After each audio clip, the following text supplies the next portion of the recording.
So what's up guys, welcome to my channel and welcome back to another special video. So guys, finally খাদানের second সঙের teaser চলে এসেছে। তো আমরা এই সেকেন্ড টিজার সম্বন্ধে আলোচনা করব, সেকেন্ড টিজারটা রিয়াকশন দেব। তো এই সেকেন্ড টিজারটা আমার কেমন লাগলো এই ভিডিওতে অবশ্যই আপনারা জানতে পারবেন। তো ভিডিওটা শুরু করার আগে সবাইকে বলবো ভিডিওটাকে অবশ্যই লাইক করে দেবেন, আর যারা এখনো এই ছোট চ্যানেলটাকে সাবস্ক্রাইব না করে থাকেন অবশ্যই চ্যানেলটাকে সাবস্ক্রাইব করে পাশে থাকবেন। তো চলো শুরু করা যাক আজকের video. So let's get start. So guys, খাদানের তরফ থেকে আরেকটা নতুন গানের টিজার ড্রপ করা হয়েছে, যেটা গাইজ আমি শুনেই আর ভিডিও না করতে পারলামই না। তো গাইজ এখানে ফাইনালি কিন্তু খাদানের নতুন একটা ডান্স নাম্বার চলে এসেছে। এই ডান্স নাম্বারটার নাম হচ্ছে গাইজ হাই রে পিয়ে। তো বেসিক্যালি গাইজ এই ডান্স নাম্বারটা যে করবে সেটা গাইজ হচ্ছে বাবাদেব।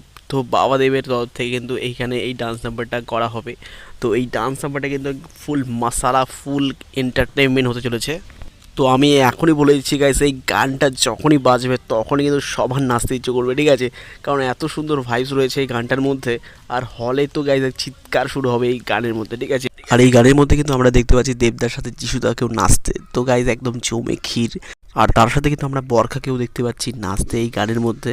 আর এছাড়াও কিন্তু গাইস ব্যাকআপ ডান্সাররা খুব ভালো এখানে দেখতে পাচ্ছেন স্টেপ দিচ্ছে। আর এছাড়াও এখানে দেখতে পাচ্ছেন যে বন্দুক নিয়ে অনেকেই দাঁড়িয়ে আছেন।